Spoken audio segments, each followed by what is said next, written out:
Hello friends, welcome to Kavita medicos education. So जो हमारी आज की डिजीज कंडीशन है वो है ब्रोंकाइटिस। तो ब्रोंकाई मतलब होता है हमारी ब्रोंकियल ट्यूब्स, हमारे लंग्स के अंदर जो छोटी छोटी स्मॉल ब्रांचेस होती है उन्हें हम ब्रोंकियल ट्यूब्स बोलते हैं। आइटिस मतलब होता है उसमें कोई इन्फ्लामेशन हो जाना। तो किसी भी डिजीज के पीछे अगर वर्ड जुड़ा है आइटिस, उसका मतलब होता है इन्फ्लामेशन। तो एक्चुअली ये ब्रोंकाइटिस होता कहाँ पर है? जब भी हम नोज से एयर को अंदर लेते हैं तो वो हमारे फेरिंग्स से होते हुए हमारे लैरिंग्स में जाएगा और देन वो हमारे विंड पाइप मतलब ट्रेकिया में आएगा, ठीक है। और ये ट्रेकिया दो ब्रांचेस में बट जाएगा, उन्हीं ब्रांचेस को हम ब्रोंकाई बोलते हैं। सिंगल को क्या बोलते हैं? ब्रोंकस, ठीक है। तो ये विंड पाइप, ये ट्रेकिया दो भागों में बट जाता है, उसी को हम ब्रोंकाई बोलते हैं। फिर ये ब्रोंकाई हमारे दोनों लंग्स में और भी छोटे छोटे स्मॉल ब्रांचेस में बढ़ जाता है। जैसे कि पेड़ की शाखाएं होती है उसी तरह से स्मॉल स्मॉल ब्रांचेस निकलती है और हमारे पूरे के पूरे लंग्स में फैल जाती है, ठीक है। Primary, secondary, tertiary, terminal and respiratory bronchioles. तो बहुत छोटी छोटी ब्रांचेस हमारे लंग्स में फैल जाएंगी और उनसे लास्ट में क्या जुड़ता है? एल्वोलाई जुड़ता है, जहां पर गैसेस एक्सचेंज होता है। तो एक्चुअली ब्रोंकाइटिस होता कहां पर है? ये हमारे ब्रोंकाई, ब्रोंक्यूल्स, स्मॉल ब्रांचेस में, ठीक है। प्राइमरी, सेकेंडरी, टर्शरी, इन सब में होता है, जितने भी हमारे ब्रोंकाई हैं। इसके अलावा ये हमारे ट्रेकिया में भी इन्फ्लामेशन कॉज करता है। इट मीन्स हमारे ट्रेकिया में भी होता है और हमारे ब्रोंकाई में भी होता है। तो यहाँ पर हम इसकी डेफिनेशन देख लेते हैं। ब्रोंकाइटिस इज एन इन्फ्लामेशन, ये एक इन्फ्लामेशन है, स्वेलिंग है, रेडनेस है। कहाँ पर? हमारे ब्रोंकियल ट्यूब्स में। Of the lining of bronchial tubes मतलब जो अंदर की जो लाइनिंग है ब्रोंकियल ट्यूब्स की, वहां पर इन्फ्लामेशन होना, ठीक है। अगर यहाँ पर मैं इस ब्रोंकाई को डायग्राम में यहाँ पर दिखा दूं आपको, ठीक है, बड़े साइज में, तो यहाँ पर मैंने आपको इसका डायग्राम दिखाया हमारे एक ब्रोंकाई का। अगर इसके लेयर में, ठीक है, इसकी जो कैविटी है मतलब जहाँ फ्री स्पेस है उसके साइड साइड में जो लाइनिंग है एपिथेलियम टिश्यू की, वहां पर अगर स्वेलिंग और रेडनेस हो जाएगा तो वहां पर म्यूकस बनना शुरू हो जाएगा और जो कैविटी है उसका साइज भी छोटा हो जाएगा, ठीक है, वो नैरो हो जाएगा। अब जो ये है नॉर्मल है क्योंकि यहाँ पर कोई भी स्वेलिंग नहीं है। तो मेनली इसमें क्या हो रहा है? इन्फ्लामेशन हो रहा है हमारे ब्रोंकियल ट्यूब्स की लाइनिंग में, ठीक है, which carry air to and from the lungs. इन ब्रांचेस का काम क्या है?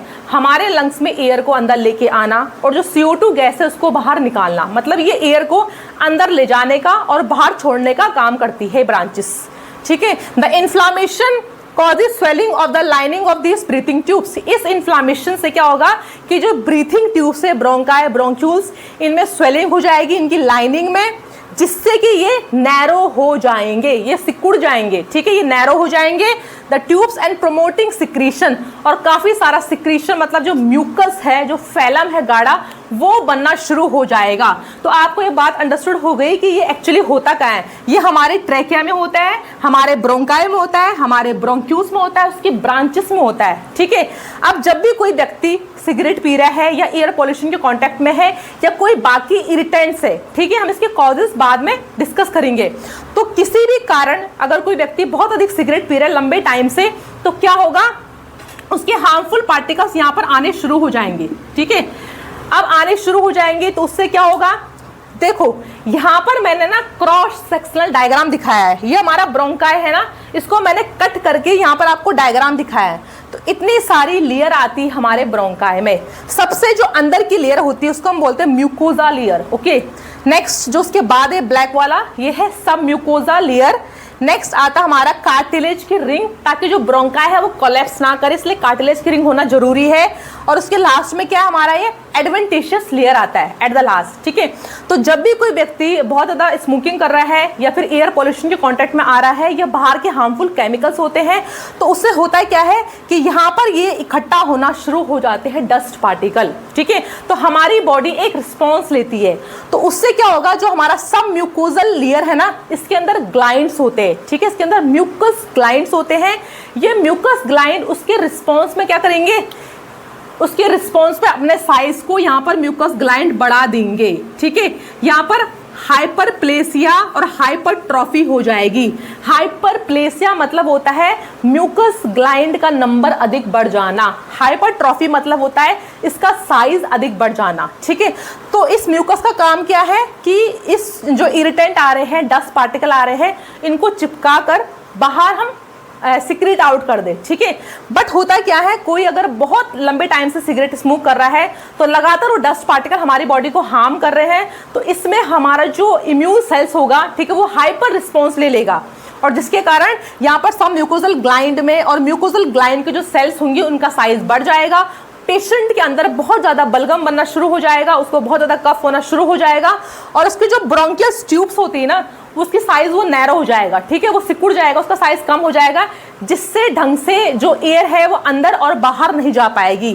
तो पेशेंट को इसमें काफ़ी ज़्यादा दिक्कत होती है सांस को इनहेल करने में एज वेल एज एक्सहेल करने में। तो यहाँ पर इन्फ्लामेशन हो रहा है, रेडनेस हो रहा है, स्वेलिंग हो रहा है, कहाँ पर, हमारे ब्रोंकाई, ब्रोंक्यूल्स और हमारे ट्रेकिया में भी।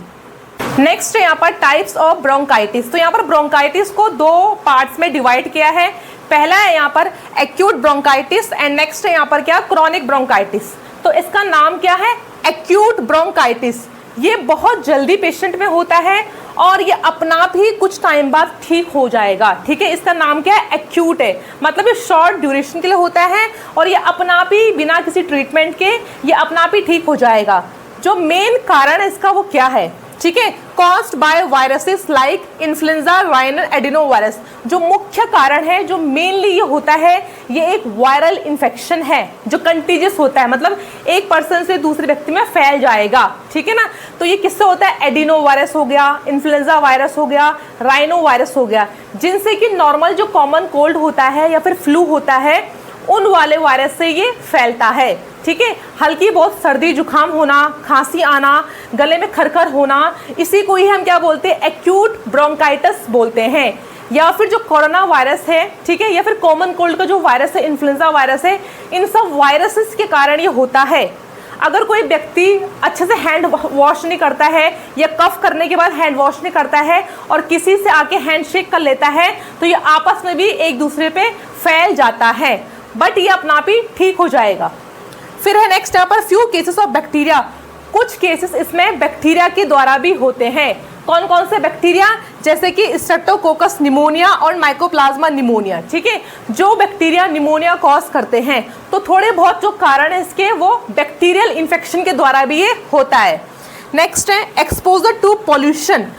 जैसे कि अगर हम किसी ऐसे जगह जाते हैं जहाँ पर अचानक से हमें धूल, मिट्टी, डस्ट से, या फिर जो फ्यूम्स होते हैं, जो जिस टाइम पर लकड़ियाँ वगैरह जलती है, या फिर कहीं पर आग वगैरह लगती है, या फिर स्मोकिंग वाले एरिया में हमारे गले में खरखर होनी स्टार्ट हो जाती है, तो वहाँ से हमें इरिटेशन स्टार्ट हो जाती है। ठीक है, तो कई बार क्या होता है, जो व्यक्ति पॉल्यूटेंट एरिया में जाता है, मतलब वहाँ एक्सपोज होता है, जैसे कि सिगरेट स्मोकिंग। ठीक है, अगर आप सिगरेट पी रहे हो या फिर उन व्यक्तियों के सामने बैठ रहे जो सिगरेट पी रहे हैं, तो आपको एक्यूट ब्रोंकाइटिस हो सकता है शॉर्ट ड्यूरेशन के लिए।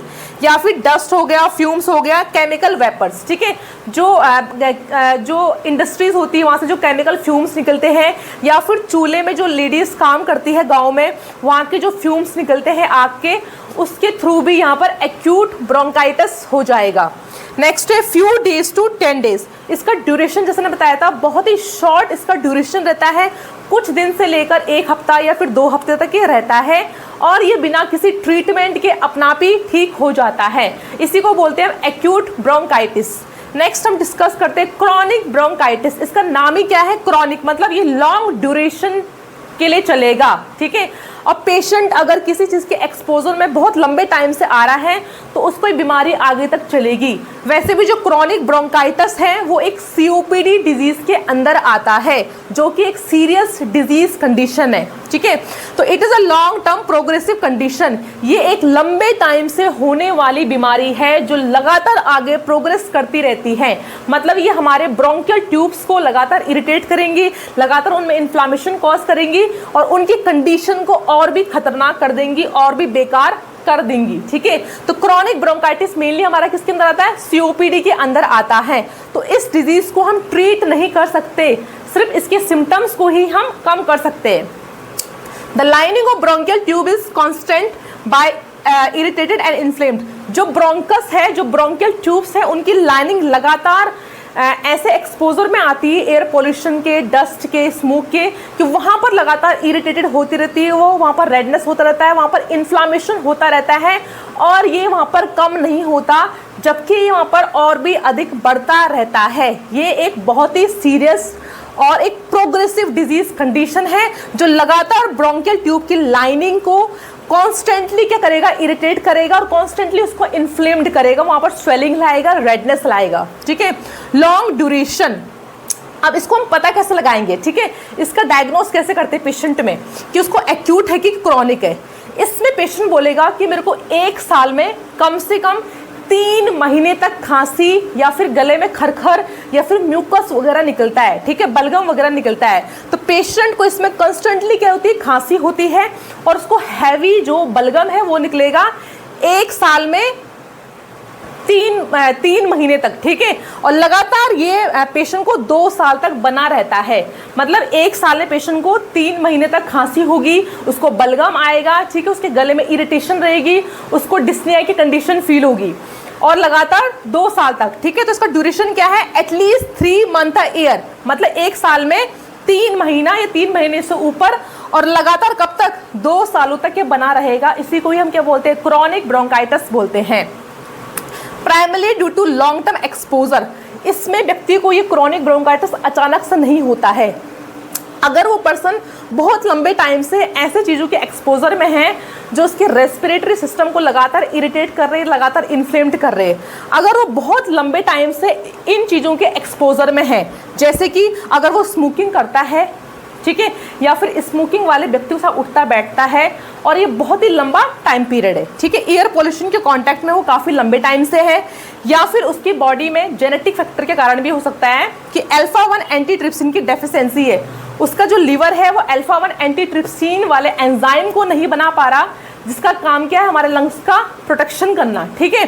तो जेनेटिक भी है। इसके अलावा अगर ये डिजीज किसी को हो जाती है, क्रॉनिक ब्रोंकाइटिस, तो ईजिली वहाँ पर जो वायरसेस है, जो बैक्टीरिया है, वो वहाँ पर इन्फेक्शन कॉज कर देंगे, क्योंकि ऑलरेडी जो रेस्पिरेटरी सिस्टम है वहाँ पर इन्फ्लामेशन हो चुका है, वो सिस्टम ऑलरेडी वीक हो चुका है, वहाँ पर काफ़ी सारा कफ बन रहा है, म्यूकस प्लग बन रहा है, वहाँ बलगम बन रहा है, तो वहाँ पर जो बैक्टीरिया और वायरस है वो जल्दी वहाँ पर अटैक करना शुरू कर देंगे। और क्रॉनिक ब्रोंकाइटिस को हम ट्रीट नहीं कर सकते, इसके सिम्टम्स को ही हम थोड़ा कम कर सकते हैं।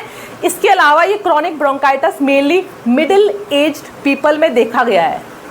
नेक्स्ट है यहाँ पर causes and risk factor of bronchitis. तो कौन कौन सा वो इटियोलॉजिकल फैक्टर है जिनसे ब्रोंकाइटिस होता है। सबसे पहले नंबर 1 कॉज क्या है इसका, वायरसेस। जितना भी इन्फेक्शन है मेनली एक्यूट ब्रोंकाइटिस का या फिर क्रॉनिक ब्रोंकाइटिस का, वो किससे होता है, वायरल इन्फेक्शन के थ्रू होता है। जैसे कि कौन कौन से वायरस, एडिनो वायरस यहाँ पर हो गया, राइनो वायरस यहाँ पर हो गया, influenza A virus, influenza B virus. इसके अलावा क्या है, जो हमारे कोरोना वायरस है, ठीक है, उससे भी एक्यूट ब्रोंकाइटिस होने का खतरा है। तो मेन कारण क्या है, वायरल इन्फेक्शन। नेक्स्ट है यहाँ पर बैक्टीरिया। कुछ केसेस में एक्यूट ब्रोंकाइटिस का जो मेन कारण है वो क्या है, बैक्टीरियल इन्फेक्शन भी है, ठीक है, जैसे कि माइकोप्लाज्मा निमोनिया और स्ट्रेप्टोकोकस निमोनिया, ठीक है। तो मेन कारण था viral infection, but in some cases bacteria के कारण भी ये डिजीज होती है। फिर नेक्स्ट है कोल्ड एंड फ्लू सीजन। ज़्यादातर ये बीमारी जो होती है वो पीक जो लेवल होता है इसका वो कोल्ड के टाइम पे होता है, ठीक है, या फिर जिस दौरान मौसम में परिवर्तन आता है, मौसम चेंज होता है, ठीक है, उसी दौरान क्या होता है, लोगों को खांसी होती है, जुकाम लगता है, ठंड लगती है, सर्दी लगती है और फ्लू होता है, ठीक है, और ये एक दूसरे से भी फैल सकता है। ये हाईली कंटेजियस डिजीज है जो एक व्यक्ति से दूसरे व्यक्ति में ईजिली फैल जाता है। तो मेनली इसका पीक टाइम कब है, कोल्डर मंथ्स में या फिर रेनी सीजन में क्या होता है, कोल्ड, जुकाम और फ्लू का इन्फेक्शन होता है, ठीक है ना। नेक्स्ट है यहाँ पर एक्सपोजर टू इरिटेंट्स। अगर कोई व्यक्ति बहुत लंबे टाइम से ऐसे हार्मफुल इरिटेंट्स के एक्सपोजर में है, ठीक है, अब वो इरिटेंट जैसे क्या हो सकते हैं, टोबैको। अगर कोई लंबे टाइम से टोबैको ले रहा है, बीड़ी वगैरह ले रहा है या फिर स्मोकिंग कर रहा है, तो उसमें हार्मफुल इरिटेंट्स पाए जाते हैं, जिससे कि क्रॉनिक ब्रोंकाइटिस होता है। इसके अलावा डस्ट हो गया, फ्यूम्स हो गया, केमिकल फ्यूम्स हो गया, ठीक है, या फिर गांव में जो लेडीज़ चूल्हे भट्टे में काम करती है वहाँ पर जो हार्मफुल गैसेस वगैरह उठती है, उनके कारण भी रेस्पिरेटरी इन्फेक्शन होता है। और पॉल्यूशन, अगर बहुत लंबे टाइम से हम पॉल्यूटेड एरिया में रह रहे हैं तो उससे भी क्रॉनिक ब्रोंकाइटिस होता है। नेक्स्ट यहाँ पर वीकेंड इम्यून सिस्टम, अगर किसी व्यक्ति का इम्यून सिस्टम ऑलरेडी वीक है तो उसको एक्यूट ब्रोंकाइटिस ईजिली कैच कर जाएगा या फिर क्रॉनिक ब्रोंकाइटिस ईजिली कैच कर जाएगा। जैसे कि ड्यू टू एज, जैसे कि हम जब ओल्डर एज में आते हैं, जैसे हम 45 ईयर के बाद हम ओल्डर एज में आएंगे तो उसमें क्या होता है, हमारी इम्यूनिटी, हमारे अंदर के सेल ऑलरेडी क्या होते हैं, वीक पड़ने शुरू हो जाते हैं। तो उस टाइम पे हमारी इम्यूनिटी इतनी हेल्प नहीं करती हमें बचाने के लिए, ठीक है। तो ओल्डर एज में ये मेनली होता है और खासकर छोटे बच्चों में भी देखा गया है। छोटे बच्चों की और जो बड़े ओल्डर पीपल्स होते हैं उनकी इम्यूनिटी अक्सर वीक होती है। इलनेस, अगर व्यक्ति को पहले से कोई पुरानी रेस्पिरेटरी डिजीज़ है या बचपन से किसी बच्चे को लगातार कोई रेस्पिरेटरी इन्फेक्शन हो रहा है तो उसको आगे चल के बड़े होकर क्रॉनिक ब्रोंकाइटिस में वो बदल सकता है। नेक्स्ट है यहाँ पर मेडिकेशन, ठीक है। कुछ लोगों को एलर्जी होती है, अगर वो कोई मेडिकेशन सर्टेन टाइप में लेते हैं या फिर उसको अचानक से बंद करते हैं तब भी उनको क्या होता है, एलर्जिक इन्फेक्शन होता है, ठीक है ना। नेक्स्ट है यहाँ पर GERD, मतलब गैस्ट्रो ईसोफेगल रिफ्लक्स डिजीज़। कई बार कुछ लोगों की प्रॉब्लम पेट से जुड़ी होती है, ठीक है। उनके पेट में जो एसिड्स होते हैं, HCl जो मेन HCl जो एसिड हमारे पेट में जो सिक्रीट होता है, हाइड्रोक्लोरिक एसिड, कई बार खाना ढंग से डाइजेस्ट नहीं हो पाता है और वो एसिड वापस से बैक फ्लो होता है, ठीक है। तो जो हमारा ट्रैकिया होता है वो आगे की तरफ होता है, पीछे की तरफ हमारा क्या होता है, ईसोफेगस होता है। तो कई बार अगर ईसोफेगस से वापस से यहाँ एसिड वापस आता है तो वो ईसोफेगस से निकल के हमारे रेस्पिरेटरी ट्रैक्ट में या फिर हमारे जो ट्रैकिया है, ब्रोंका है, उसमें चला जाता है या फिर हमारे फेरिंग्स में, ठीक है। हमारे फेरिंग्स में आएगा तो उससे वो हमारे वहाँ के जो टिश्यू है उसको डैमेज करना शुरू कर देगा, वहाँ पर इन्फ्लामेशन कॉज करना शुरू कर देता, ठीक है। जिन लोगों को खासकर एसिडिटी की प्रॉब्लम होती है उन लोगों में क्या होता है कि जो एसिड होता है वापस से वो रिफ्लेक्स मतलब पीछे की तरफ वापस आता है फेरिंग्स के रीजन में और हमारे ट्रैकिया वाले भाग में आना शुरू कर देता है, जिससे कि अगर वो लगातार आता रहेगा तो उससे वहाँ पर इन्फेक्शन या फिर इन्फ्लामेशन हो सकता है, ठीक है। नेक्स्ट यहाँ पर फ्रीक्वेंट इन्फेक्शंस। फ्रीक्वेंटली इन्फेक्शन किनको होता है, ठीक है, जो लोग बहुत ओल्ड होते हैं, ठीक है, जिनकी इम्यूनिटी से काम नहीं कर रही है, या फिर छोटे बच्चों को बहुत जल्दी इन्फेक्शन होता है, ठीक है। अगर कुछ ऐसे लोग हैं जिनको बहुत जल्दी से इन्फेक्शन कैच कर जाता है, ठीक है, और उनको लगातार रेस्पिरेटरी इन्फेक्शन कुछ ना कुछ होता रहता है, कभी जुकाम लग गया, कभी सर्दी हो गई, ठीक है, कभी गले में खराश हो गई, तो उनको आगे चल के क्या हो जाएगा, एक्यूट ब्रोंकाइटिस या फिर क्रॉनिक ब्रोंकाइटिस। नेक्स्ट यहाँ पर जेनेटिक फैक्टर। तो मेन जो कारण है क्रॉनिक ब्रोंकाइटिस का, इसमें जेनेटिक मतलब हेरिडेटरी अनुवांशिक फैक्टर भी है, ठीक है। अनुवांशिक क्यों, क्योंकि यहाँ पर अल्फा-1 एंटीट्रिप्सिन जो एंजाइम है वो ढंग से लिवर से बन नहीं पाता, जो कि हमारे रेस्पिरेटरी सिस्टम के लिए इंपॉर्टेंट है, क्योंकि ये एंजाइम हमारे रेस्पिरेटरी सिस्टम को हार्मफुल प्रोटीन से बचाता है, ठीक है। तो अल्फा-1 एंटीट्रिप्सिन अगर किसी का ढंग से सिक्रेट नहीं हो पा रहा है, इट मीन्स उसको क्या है, हेरिडेटरी डिजीज कंडीशन है। ऐसे में उसको क्या होगा, क्रॉनिक ब्रोंकाइटिस होने का खतरा है। तो अल्फा-1 एंटीट्रिप्सिन कहाँ सिक्रेट होता है, हमारे लीवर से।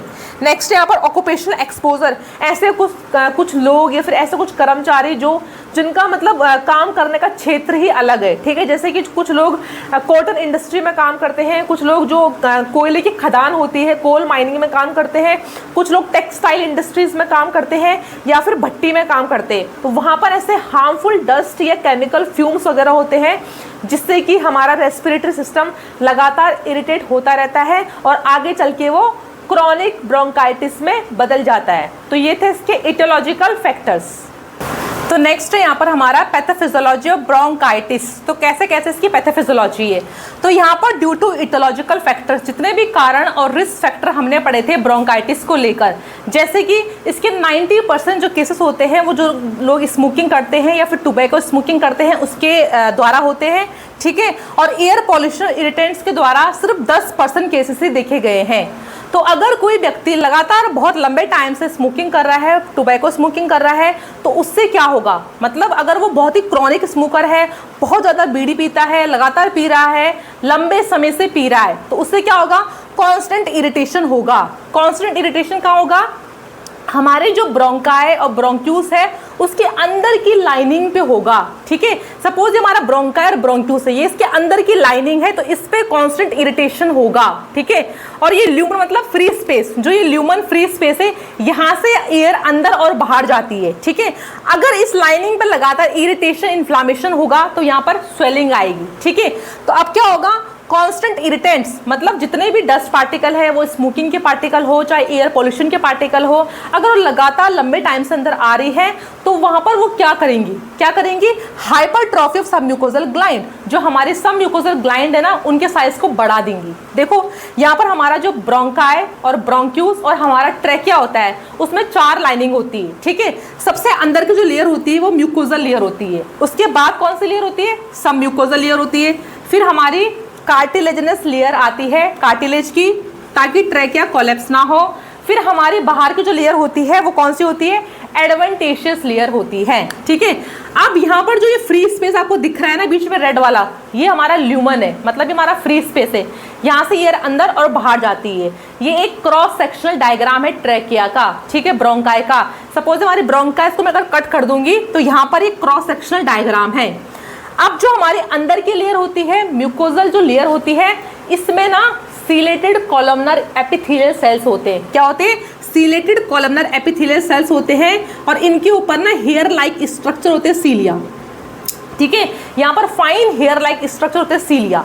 तो अगर इस ब्रोंकाई और ब्रोंक्यूस में गलती से कोई डस्ट पार्टिकल अगर हम अंदर इनहेल कर लेते हैं, तो इस सीले का काम क्या होता है, सीले का काम होता है कि उस डस्ट पार्टिकल को सीलेरी मूवमेंट के थ्रू बाहर निकाल देना म्यूकस के साथ, तभी तो हमें खांसी आती है। अगर गलती से हमने कोई डस्ट पार्टिकल अंदर इनहेल कर लिया तो सीलिया उसको खांसी के थ्रू या फिर सीलेरी मूवमेंट के थ्रू हम उसको बाहर रिलीज कर देते हैं। तो यहाँ पर ये सब म्यूकोजल लेयर में हमारे सब म्यूकोजल ग्लैंड्स भी होते हैं। ठीक है, तो यहाँ पर हमारे सब म्यूकोजल ग्लैंड होते हैं सब म्यूकोजल लेयर में। अगर बहुत ज़्यादा इरिटेशन लगातार आ रहा है, बहुत ज़्यादा डस्ट पार्टिकल आ रहा है और लगातार आ रहा है, तो हमारी बॉडी किस हद तक उसको बर्दाश्त कर पाएगी।